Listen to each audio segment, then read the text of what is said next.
Kalau yang besar itu ya macam-macam ya, kisaran kalau yang jantan itu bisa 150 sampai 250 bisa lebih ya, tergantung jenis dan ukurannya. Kalau yang betina itu ya 100 sampai 120 kurang lebih, tergantung jenis tadi ukurannya ya.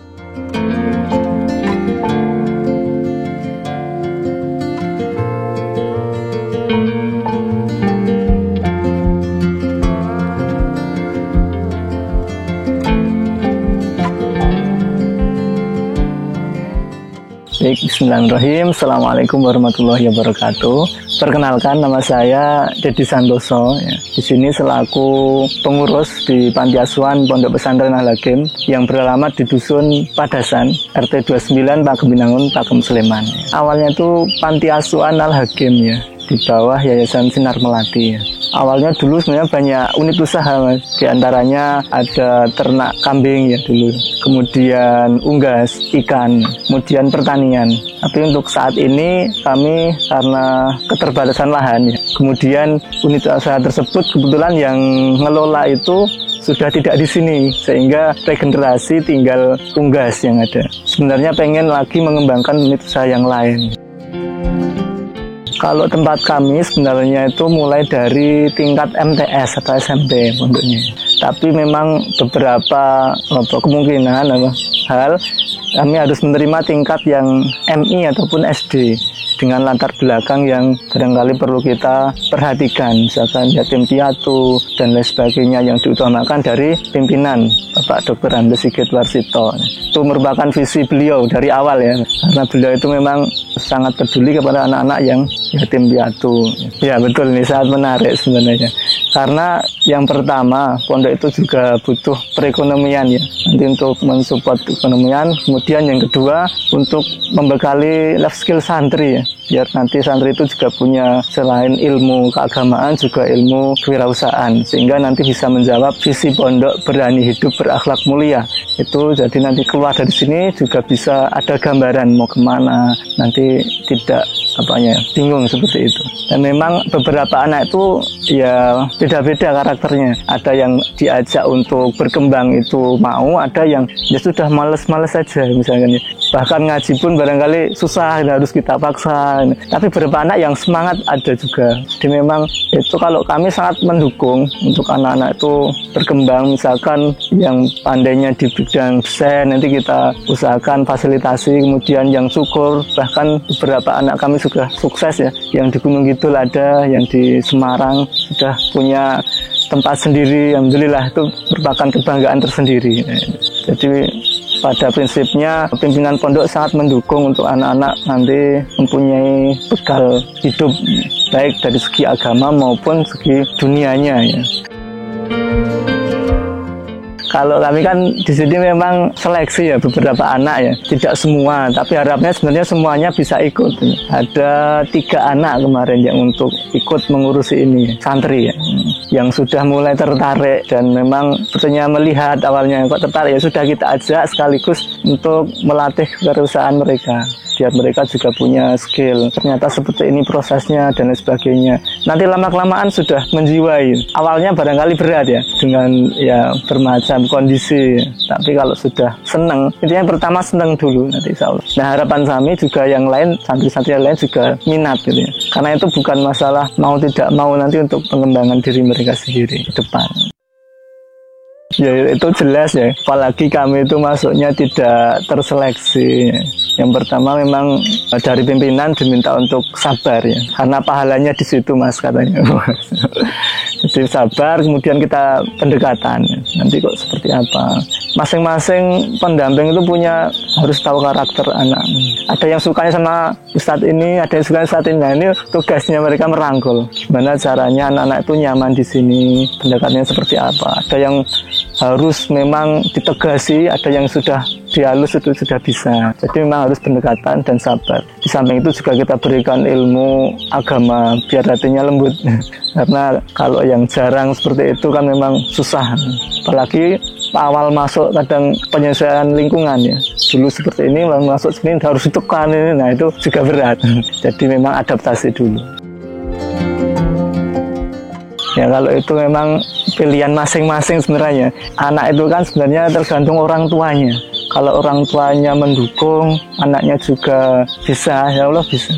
Tapi kebanyakan betul yang tadi disampaikan, di sekitar sini pun di Pakem masih sangat minim kesadaran orang tua terhadap anak untuk memondokkan. Maka dari itu kami sebenarnya juga sangat prihatin di Pakem sendiri dengan untuk kesadaran orang tua mondok itu masih minim. Tapi ya alhamdulillah beberapa santri itu dari berbagai daerah misalkan Temanggung, kemudian Cilacap dan lain sebagainya sudah melalui pendekatan kita ya, silaturahmi, ke sana main, menyampaikan seperti ini. Dan kebanyakan itu kan takutnya mahal biayanya gitu ya. Kebetulan kami itu prinsipnya melayani untuk semua. Sehingga dengan kekhawatiran tersebut, insya Allah kita pendekatan ke orang tua, anaknya, insya Allah meyakinkan mereka bahwa pondok itu ternyata tidak seperti yang dipikirkan. Ternyata lebih menyenangkan, banyak temannya, banyak kegiatan. Masalah dana itu memang setiap hari harus kita keluarkan, terutama bagian dapur kalau tempat kami ya. Kalau prinsip pimpinan seperti ini, Gusti Allah sugih bahasa Jawanya. Sehingga yang penting kita yakin, kita berusaha ikhtiar, insya Allah ada jalan. Kami sebenarnya donatur tetapnya tidak banyak, tapi alhamdulillah semuanya cukup untuk operasional, beras dan lain sebagainya.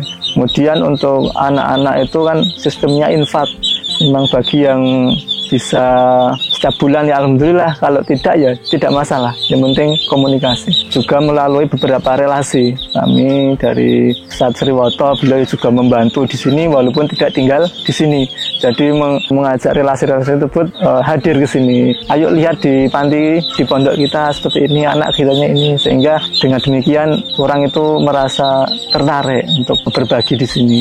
Kemudian juga dari mahasiswa sekitar di UII, UGM, dan sebagainya. Alhamdulillah kalau dibilang cukup, insya Allah cukup. Disyukuri ya. Bukan sekedar uang yang dicari, tapi insya Allah semuanya cukup kalau disyukuri. Dan ternyata betul ya, dengan misalkan misaroh sekian, kalau dihitung secara matematika mungkin tidak masuk akal, tapi kok ada saja. Dan itu tidak terduga-duga, jadi saya yakin saja seperti ini. Pasti ada jalan gitu. Bukan melalui itu, pasti melalui yang lain gitu. Sebenarnya saya tuh sudah mikir ini, wah ini nggak bisa. Ya udah sampai sholat, mohon doanya, gimana caranya. Ternyata juga belum. Tapi satu saat karena hampir tetes sudah hampir menyerah gitu, kemudian Allah beri jalan. Ternyata ketika kita mendekat kepada Allah, kemudian kita perbaiki diri, ya Allah jalannya gampang melalui perantara berbagai. Tentu setiap orang punya ya seperti itu ya. Sampai habis itu pengen nyerah gitu, pasti ada. Tapi harus kita, namanya keimanan kadang naik turun itu biasa. Harus gimana caranya kita bangkit lagi, kita sering-sering bersyukur. Insya Allah barang siapa bersyukur kan menambah nikmat, katanya kan gitu ya. Nah, yang pertama memang hobi. Kalau sudah hobi itu ya sudah senang gitu, awalnya senang. Kemudian di sini pas masuk di sini kok ada ikan, ada kambing juga, ada entok juga. Nah, saya sebenarnya pengen ikut.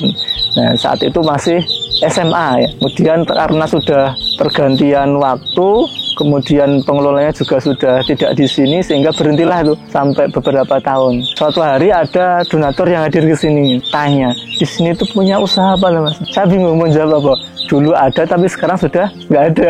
Aduh, gimana caranya pondok itu bisa bangkit lagi, punya usaha. Kebetulan saya hobinya di situ, ya sudah saya sampaikan, punya unggas, punya ini. Kalau diberi bantuan mau nggak? Alhamdulillah mau banget. Nah, alhamdulillah tahun 2022 itu ada yang berikan bantuan unggas. Nah, sampai sekarang alhamdulillah kami kelola. Dulunya saya kan ayam kemudian beralih ke entok, pasti lihat YouTube, tutorial apa, gimana cara pakan itu campurannya apa, daun-daun apa gitu ya. Berusaha memanfaatkan alam sekitar ya. Misalkan daun pepaya itu kan bagus buat campuran. Kemudian enceng gondok, kebetulan di kolam ada, masih sedikit ya. Kemudian daun-daun yang lain, misalkan ini daun ubi ya, itu bagus. Jadi di samping itu juga kebetulan di tempat kami itu ada beberapa limbah. Nah, memanfaatkan limbah tersebut biar tidak mubazir. Nah, berarti pas lah ini sudah saya pikirkan sebenarnya biar nanti tidak mubazir, baik yang di dapur maupun sisa anak-anak makan. Kalau pas ada santri, sebenarnya saya sama santri. Kebetulan ini baru libur, jadi mau tidak mau saya sendiri. Ada satu santri yang bantu. Kan biasanya kalau pas selo itu 1 hari 2 kali. Tapi kalau pas sekolah, kebetulan pagi harus masuk ya. Jadi sehari sekali. Prinsipnya yang jelas tercukupi untuk makan dan minumnya. Tapi bagusnya memang 2 kali ya, pagi dan sore gitu. Kalau jenisnya Rambon, Klawu ya. Sebenarnya kalau saya itu awalnya pembesaran, tapi kok mengarah ke sana pengen mau sendiri, netaskan sendiri gitu ya. Pengen bisa dari nol gitu, gimana caranya ngerawat yang kecil-kecil sampai besar, bukan hanya pembesaran saja. Dulu awal-awal pembesaran dijual, aku sudah gitu ya. Kok saya mikir bagus-bagus eman-eman, saya sisakanlah 1-2 yang bagus. Kemudian untuk pengembangan, alhamdulillah sampai saat ini sudah mulai bertelur, ada yang netas. Kemudian kami juga punya alat tetas 1 ya di dalam. Nah itu juga alhamdulillah dari beberapa usaha ya. Kalau dijual pernah ya, untuk operasional tentu ya pakan. Misalkan pas seperti ini, karena nggak ada campuran, saya beli katul ini. Kemarin itu beli katul, kemudian untuk dijual, kemudian untuk beli pakan. Kemudian untuk konsumsi, biasanya ketika ada rapat pengurus ataupun apa, diagendakan. Mari kita masak rica-rica misalkan ya, itu diagendakan. Itu biar manfaat juga untuk, karena ini usaha pondok, panti, biar manfaat untuk semua. Prinsipnya bukan mengejar keuntungan saja, tapi juga untuk kemaslahatan umat. Kalau yang besar itu ya macam-macam ya, kisaran kalau yang jantan itu bisa 150 sampai 250 bisa lebih ya, tergantung jenis dan ukurannya. Kalau yang betina itu ya 100 sampai 120 kurang lebih, tergantung jenis tadi ukurannya ya. Kalau saat ini kami itu masih kecil-kecilan lah, orang sekitar. Kemudian sebenarnya di sini ada entok selenget ini dekat ini di kampung itu juga. Kemudian ada yang pengen dipelihara lagi teman melalui media sosial kami ya. Kalau pakannya sendiri tadi untuk menekan pengeluarannya. Yang pertama untuk yang kecil-kecil jelas saya masih pakai pabrikan ya, PR itu ya, murni nanti sampai kurang lebih ya 2 minggu sampai 1 bulan baru proses pencampuran. Itu yang kecil. Untuk yang besar pakainya nanti campuran antara daun, bisa daun kates, daun enceng gondok dan lain sebagainya yang kira-kira itu bisa untuk campuran dan aman. Dicampur dengan katul tadi. Dicampur kemudian kita berikan. Tentu juga cari yang bergizi ya, yang ada gizinya, yang sehat buat ternak. Kalau misalkan teman-teman mau ke sini boleh sekali ya. Nanti bisa menghubungi di website kami di pantiasuhan.alhakim.org atau di media kami, bisa ada IG, Facebook ya, di pesantren Al-Hakim Official, atau langsung datang ke sini bisa survei. Nah, itu lebih enak.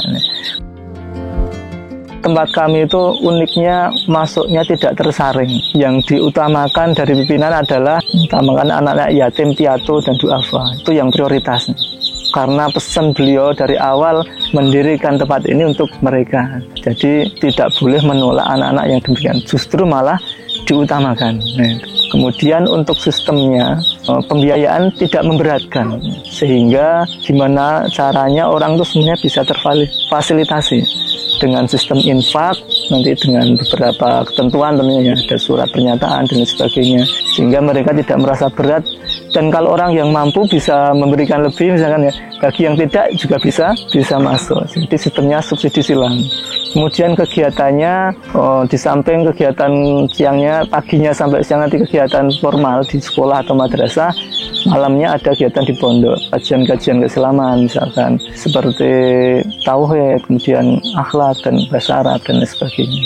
Untuk skillnya sendiri sebenarnya kami ada melalui ekstra itu ya, ekstra TIK. Kemudian kalau yang minat nanti di bidang apa, kita kerjasama dengan PLK gitu.